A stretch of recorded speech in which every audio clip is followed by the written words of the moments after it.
Und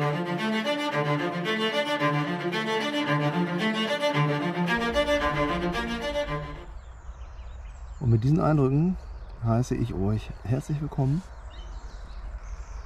zum Teil 2 Kitzingen, und zwar zur ehemaligen Special Ammunition Site. Ich denke, die Informationstafel da war schon mal gar nicht so schlecht. Schön, dass sowas hier überhaupt aufgestellt wurde. Habe ich so offensiv irgendwie auch noch nicht gesehen.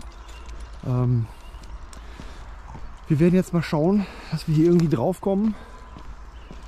Ja, der eine oder andere wird sagen, oh, ausgelutschtes Ding, da waren schon etliche YouTuber.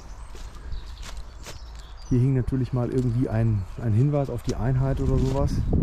Schöner Zeitzeuge auch, sind die kleinen Dinge, die mich ja immer auch interessieren. Ich sage, ja, kann sein, dass das ein bisschen ausgelutscht ist vielleicht, aber ich war hier noch nie und das fehlt mir. Ne? Also werde ich es auch dementsprechend versuchen mir anzuschauen und euch das auch bestmöglich darzustellen. Hier haben wir erstmal die erste auffällige Struktur im Telefonkasten, mit dem man natürlich dort in der Wache Kontakt aufnehmen konnte und schon mal vorab erzählen konnte, wer man denn so ist und so weiter. Dann haben wir hier schon einen kleinen Innenbereich. Das heißt, wir haben einen kleinen ersten Zaun, sowas Ähnliches, oder ich meine auch so einen kleinen Zaun. So ein kleiner Zaun, der befindet sich auch in Dülmen-Fischbeck. Und ja, also drauf kommen werden wir hier, aber machen wir gleich. Wir gehen einmal kurz hier entlang des Zauns, weil hier waren auch schon Bewegungsmelder eingerichtet. Das hatte damals natürlich alles noch eine ganz andere Größe. Und diese Firma, die das mal gebaut hat, die gibt es meines Erachtens auch noch. Da müsste man mal eben hier auf das Schild gucken. Das war irgendwie eine Mikrowellenstrahlung oder sowas. Kann man aber, guck hier, da steht schon alle was drauf, ne? Ich kenne das, glaube ich, von einer anderen Firma. Ja, genau. Long Range Microwave Security System. Ja, solche Dinger. Das ist ja alles wirklich uralte Technik, ne? Ich weiß jetzt nicht, wann das hier erbaut wurde und so weiter. Die Geschichte machen wir hier wie bei dem letzten Video auch.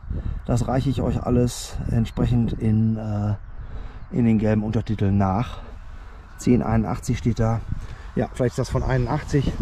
Kann gut sein. Vom Design her kann das schon passen.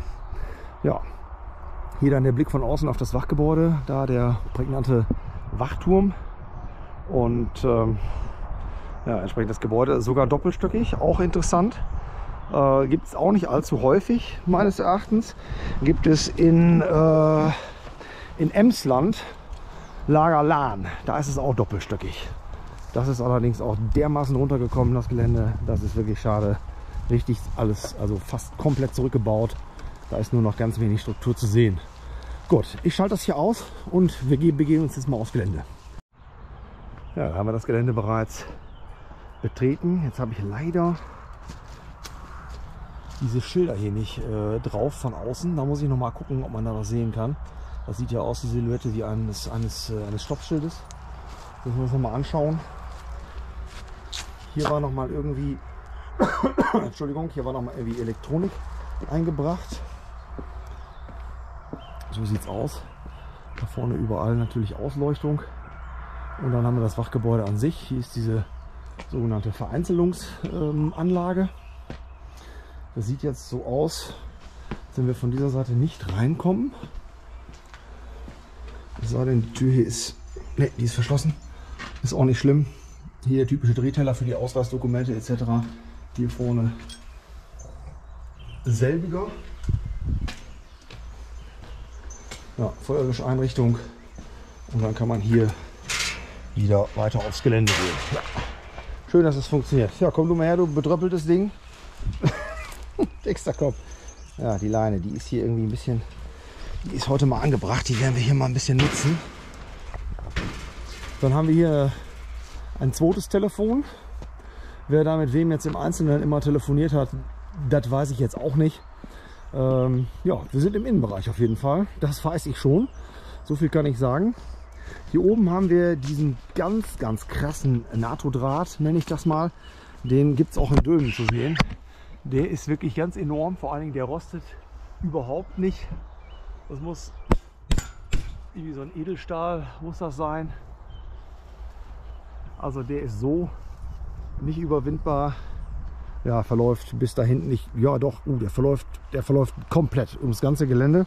Ist manchmal auch so, dass gewisse Sicherheitsmaßnahmen nur an manchen Teilen von Geländen vorhanden sind.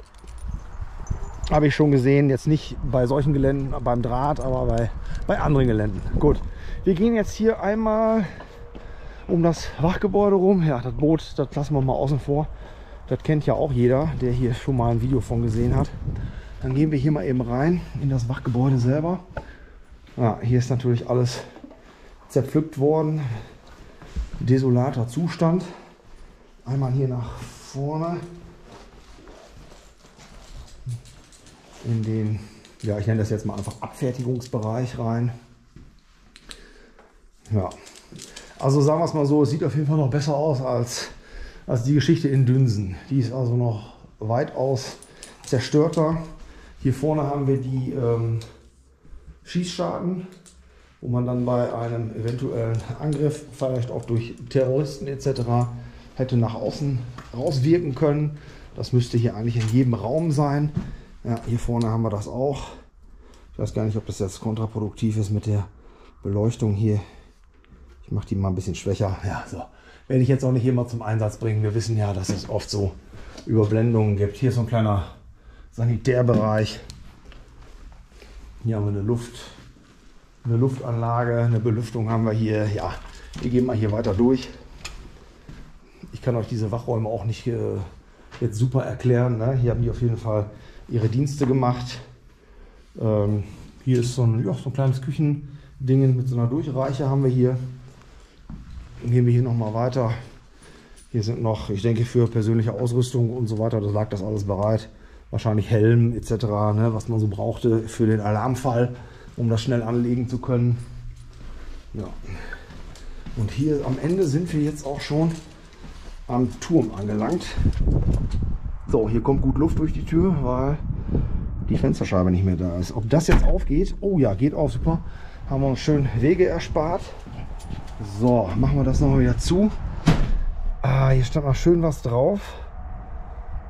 Das kann ich jetzt leider, ja, kann ich so nicht lesen. Vielleicht kann man das aber Kamera in irgendeiner Weise nachher, vielleicht kann man es davon ablesen. Ja, hier kommt man dann auch direkt in diesen Doppelzaunbereich. Das heißt, aufs Gelände selber kommt man von hier aus auch nicht mehr drauf. Also doch keine Wege erspart. Müssen wir gleich nochmal wieder zurückgehen. Da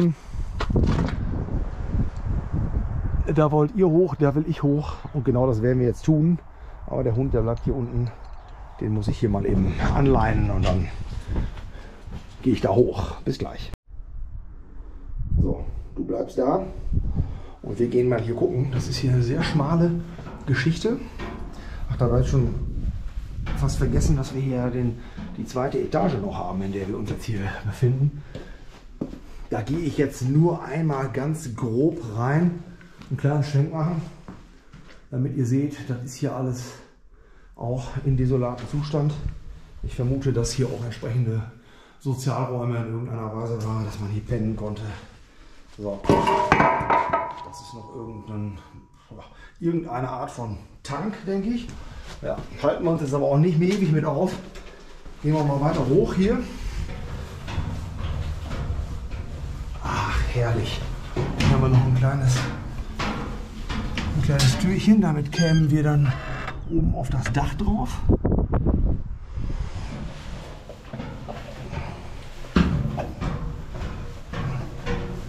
So.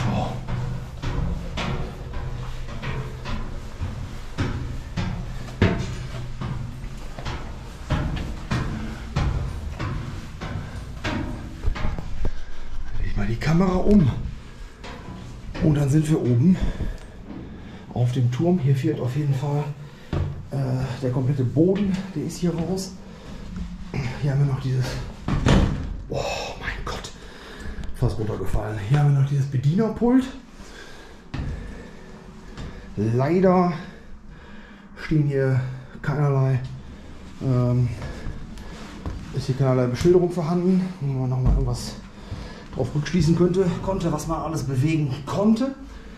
Ja, so sieht das hier aus, ne? Der Blick raus, schönes, weitläufiges Gelände. Da seht ihr auch nochmal ganz toll die Zaunstruktur. Vorne den kleinen Zaun, dann den etwas stärkeren und dann den richtig starken Zaun. Ja, ich nenne das jetzt trotzdem nur Doppelzaun, weil der erste, sage ich mal, jetzt nicht wirklich ein unüberwindbares Hindernis ist. Im Sinne von der, der physischen, der physischen Fähigkeit, den zu übersteigen, aber er ist halt nicht überwindbar, weil dort die Mikrowellenstrahlen ihr Übriges zur Überwachung tun. So, ich gehe wieder runter und erspare euch das Runtergestolper. Ach so, ja, ganz kurz hier, ne, natürlich auch die üblichen Schießscharten dann vom Turm nach unten hin. Wir sehen uns auf dem freien Acker wieder. Ja, doch noch nicht draußen, sondern hier sieht man noch den Treppenaufgang in die zweite Etage. Alles, wie sich das gehört, mit Reflektorband ausgestattet, damit da auch keiner hinfällt. Und wenn man hier nach draußen kommt, damit man nicht direkt in die Schusslinie gerät, haben wir hier noch diese Blastwalls stehen und auch diese Schutzelemente, die dann entsprechend das Gewehrfeuer oder auch Splitterwirkung von der Seite zunächst mal dämmen sollten. So sieht das hier aus. Dann haben wir hier ein ganz tolles Gebäude, das ich jetzt gerade leider nicht erklären kann. Das ist irgendwie wahrscheinlich ein Generatorengebäude, so ein Heizungsbau, denke ich. Ja, was soll es auch sonst sein? Also Versorgungsgebäude. Erstmal hier gehen wir mal einmal drum rum.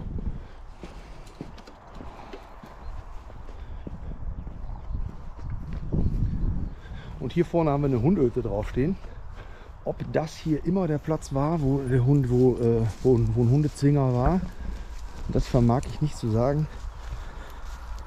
Ebenso wenig, ob diese Hundehütte da Originalbestand ist. Ja, weiß ich nicht. Wurde auf jeden Fall irgendwie auch mal zwischendurch genutzt. Da stehen noch so Näpfe. Also irgendwer hat hier auf jeden Fall mal einen Hund gehalten. Ob das hier jetzt wirklich letzten Endes der Zwinger war, ich weiß es nicht. Ne? Ebenso, ja, warte mal, was haben wir denn hier? Nee, das ist auch so ein Stall, improvisiert aus auch wahrscheinlich irgendeinem Funktionsgebäude. Ja, ich gucke mal, ob ich da Informationen zu finde, was das jetzt letztendlich für Gebäude waren. Die 461 ist das hier. Wir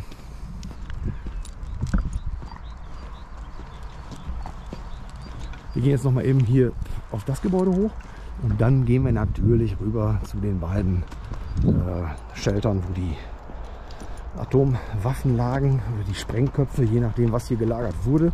Ich meine, auf dem Schild außen stand schon was drauf. Das habe ich mir jetzt nicht durchgelesen, weil ich die Kamera ruhig halten musste. Und vor allen Dingen musste ich überlegen, was erzähle ich gleich. Und das strengt mich dann immer so an. Da kann ich nicht auch noch zusätzlich was lesen. Ja, hier sind wir dann in diesem Gebäude.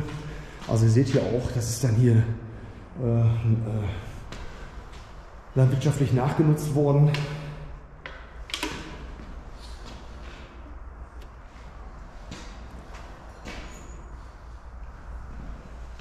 Ich schaue mal eben hier vorne. Access Secure, Wells Fargo Alarm Services. Okay, das ist also auch, hat mit der Alarmanlage was zu tun. Oder ist das Gebäude hier ist wahrscheinlich dann auch alarmgesichert gewesen. Wobei wir haben hier 3, sogar 4 dieser. Das hinten ist, ja, ist ein bisschen andere Bauweise, der ist ein bisschen breiter. Also 3 dieser Kästen haben wir hier auf jeden Fall. Ja gut, wir gehen hier aus dem Gebäude wieder raus, denn so von der ursprünglichen Struktur, sage ich mal, sind jetzt hier auch nicht weitere Anlasspunkte zu erwarten, denke ich. Gut, ich schaue euch wieder dazu, wenn wir an den Bunkern sind.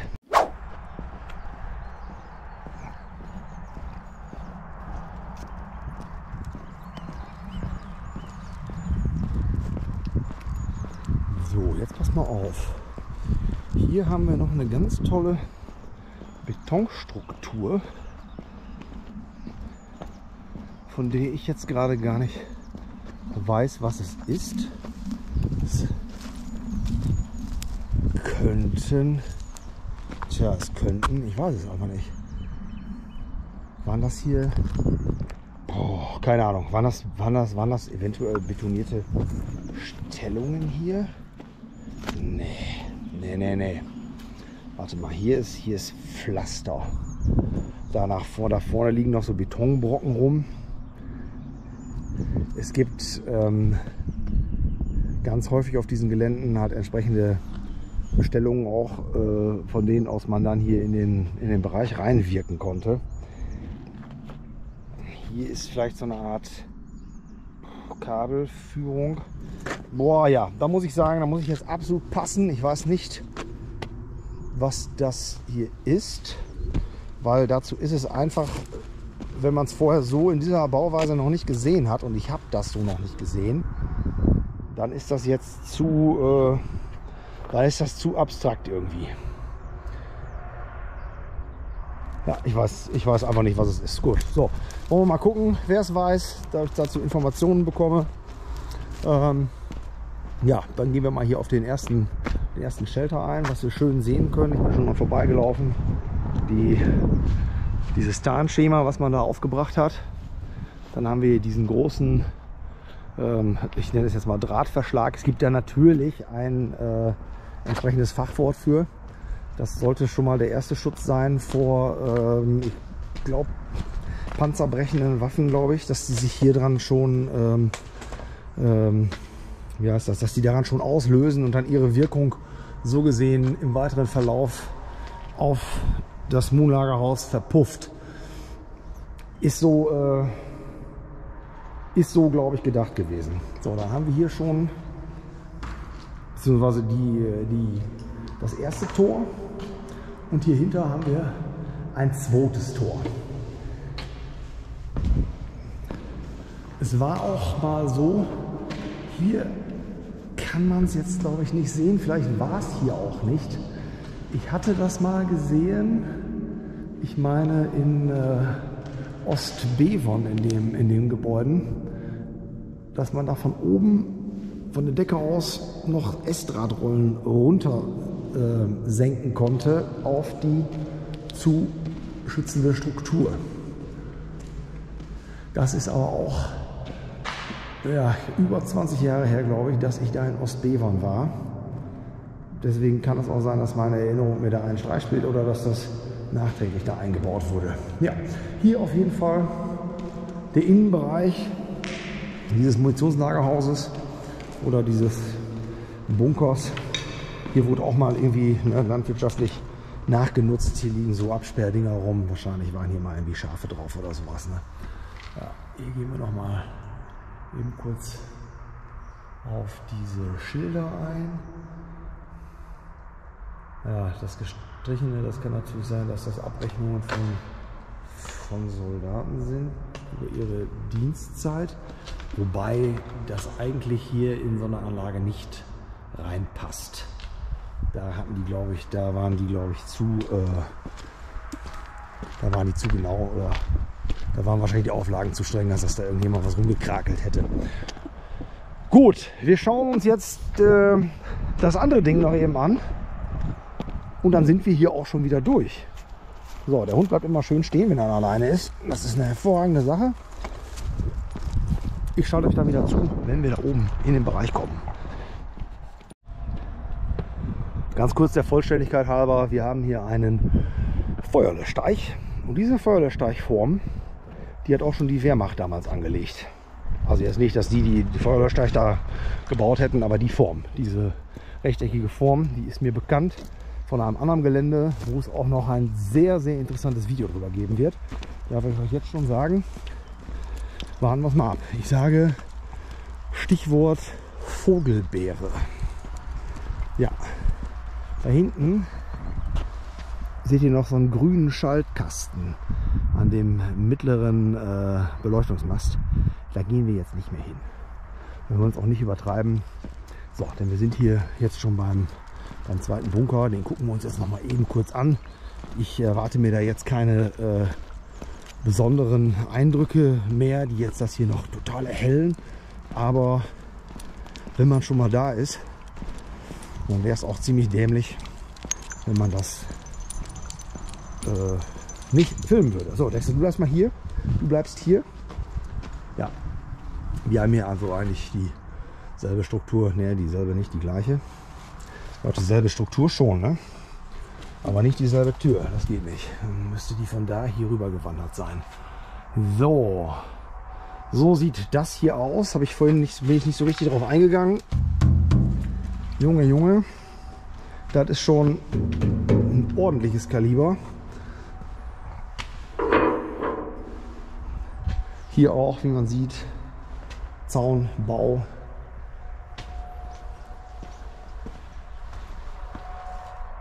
Ja, so sieht es eben aus. Hier haben wir das nicht so angemalt wie da hinten. Ja, hier sieht es einfach, hier sieht sehr viel ordentlicher aus. Und hier drin, ja, wieder Vorrichtungen für Tiere, Stalleinrichtung. Ja, hier riecht es auch dementsprechend. Ihr seht den Boden, was da so alles rumliegt. Gut. Hier haben wir nichts weiter verloren. Hier zischen hier ab. Kurz und schmerzlos. Das amerikanische oder die amerikanische Special Ammunition Site in Kitzingen. Ich denke, jetzt am Ende des Videos werde ich alle Informationen, die ich noch auftreiben konnte, in die gelben Untertitel gepackt haben, sodass wir alle noch ein bisschen schlauer sind, neben dem, was ich hier so erzählt habe. Ja, ich hatte das hier, wie gesagt, noch nicht gefilmt und solche Gelände Entschuldigung. Solche Gelände sind, wenn man sie so begehen kann, ist es mir auch egal, ob ich der Hundertste bin, der hier drauf ist. Das, allein aus eigenem Interesse lässt man sowas nicht liegen. Ja. Letzte Eindrücke noch. Wir gehen jetzt da raus, wo wir reingekommen sind. Ich wünsche euch alles Gute. Lasst ein Abo da. Schreibt einen netten oder zielführenden Kommentar. So positiv zielführend bitte in die Kommentarspalte. Und bis demnächst, wenn es wieder heißt Joscha und Dexter. Ciao, Kakao.